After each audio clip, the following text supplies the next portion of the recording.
कार्यक्रम में रात को यहाँ पर बवाल मचा था जब प्रदर्शन कर रहे थे। यहाँ पर पहलवान बैठे थे तो पुलिस के साथ उनके साथ हाथापाई, उस पर क्या कहेंगे? ये दुर्भाग्य की बात है। माइक नीचे कर लो सर। और भारत का सर पूरी दुनिया में रात झुकते हुए सब ने देखा। जो बेटियों के साथ इस तरह का अपमान करेगा, बेटियों का अपमान करेगा और भारत का प्रधानमंत्री और गृह मंत्री चुप रहेगा तो समझ लो उनकी सहमति से बेटियों के साथ रात की घटना हुई है। जिस तरह से पहले नेताओं ने किया, फिर अब दिल्ली पुलिस की ने उसी घटना को दोहराया, महिलाओं के साथ अभद्रता की, गाली की, उस पर क्या कहना है आपका? देखिए, जुल्म करेगा सत्ता के गलियारों से और चप्पा चप्पा गूंज उठेगा इंकलाब के नारों से। तो जो इन्होंने किया, लाइट काट करके करते हैं जी, तो उसे कायर कहते हैं।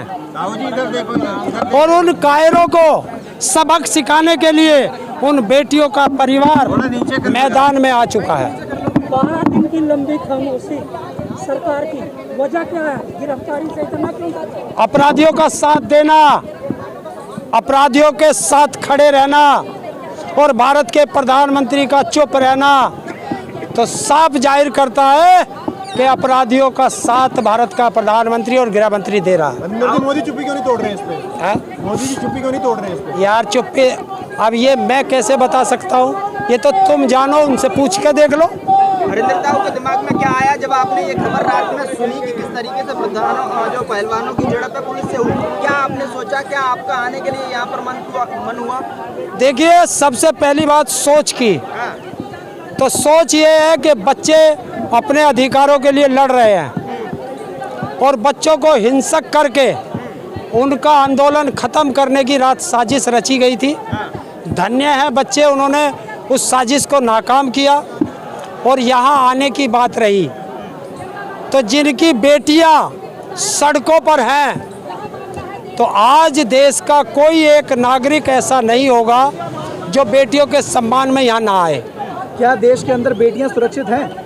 नहीं है। जब देश के अंदर कानून व्यवस्था नहीं है, देश के अंदर संविधान का राज नहीं है, देश के अंदर लोकतंत्र नहीं है, तो बेटियां देश के अंदर सुरक्षित नहीं है। की शर्मनाक घटना के बारे में पुलिस के बारे में क्या कहेंगे? पुलिस के बारे में तो मैं यही कह सकता हूं कि ये गृह मंत्रालय के आदेश से सब हुआ है, क्योंकि वो उसकी नौकर है।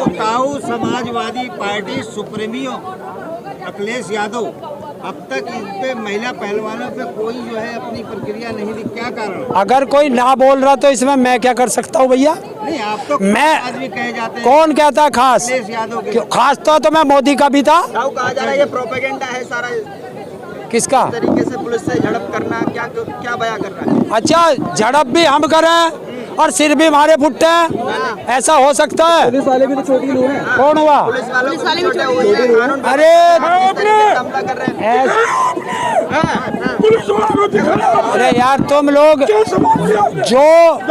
जो इस तरह की बात करेगा वो देश का गद्दार होगा। राहुल गांधी पे क्या है? राहुल गांधी जी क्यों नहीं? यार, मैं अपने बच्चों की बात करने आया हूँ, कोई यहाँ नहीं आया तो उसका मैं जिम्मेदार थोड़ा ही हूँ।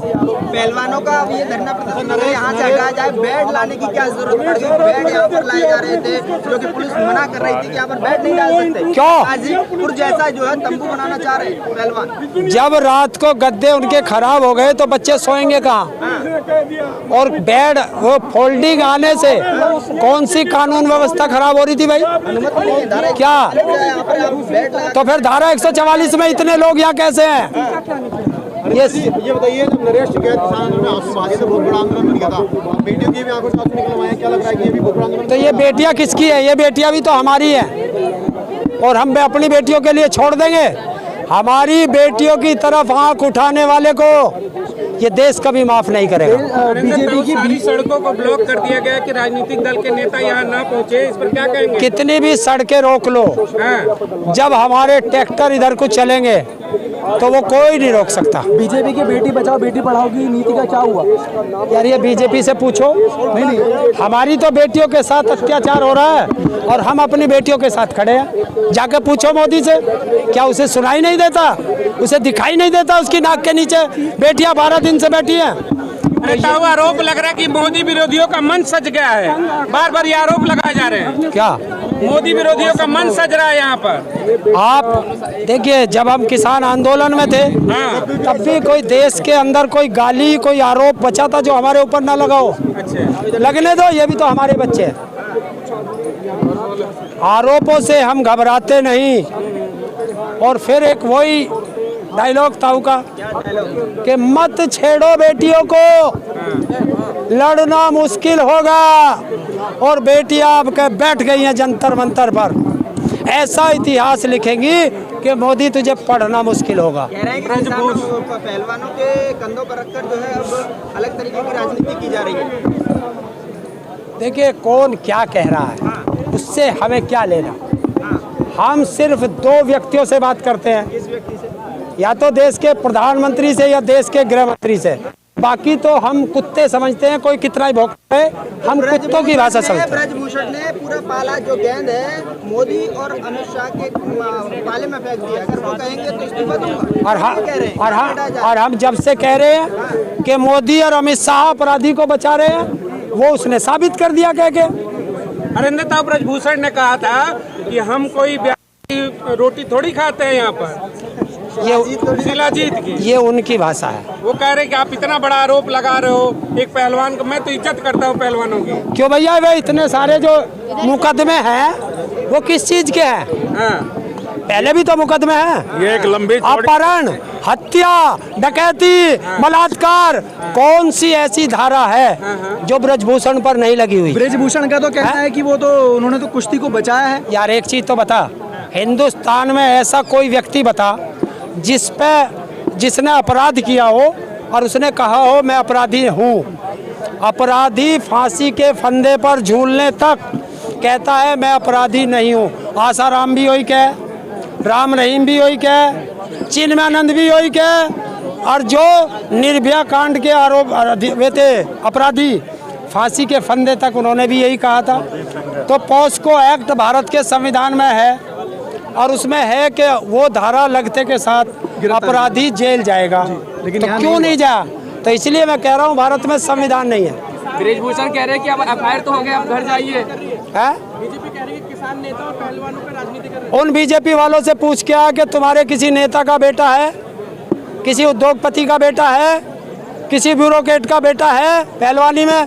अरे हम किसान और मजदूर के बेटों के बच्चे हैं, तो हम अपने बच्चों के साथ मरते दम तक खड़े रहेंगे। एक कह रहे हैं कि अब हो गया, अब घर जाइए और राजनीति हो रही है। तो उससे कहो कि पॉस्को एक्ट लग गया, तिहाड़ जाइए।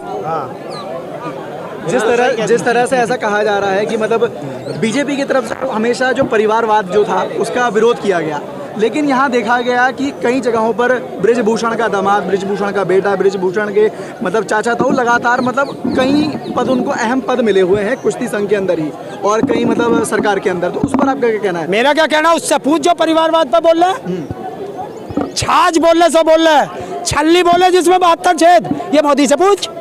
हरिंदर ताऊ स्मृति ईरानी हमेशा महिलाओं के सम्मान में खड़ी रहती है, अभी तक यहाँ नहीं आए, उस पर क्या कहेंगे हरिंदर ताऊ? जिनका जमीर मर चुका, जमीर जिंदा है उनका, कहती है। किसका? स्मृति ईरानी का। जो महिला होकर के महिलाओं के लिए ना बोल सके, वो हमारे लिए मुर्दों के समान है। मरी हुई है स्मृति ईरानी, हमारे लिए मर चुकी है वो महिलाएं जो संसद और विधानसभा में रह के इन अपनी महिलाओं के लिए ना बोल सके।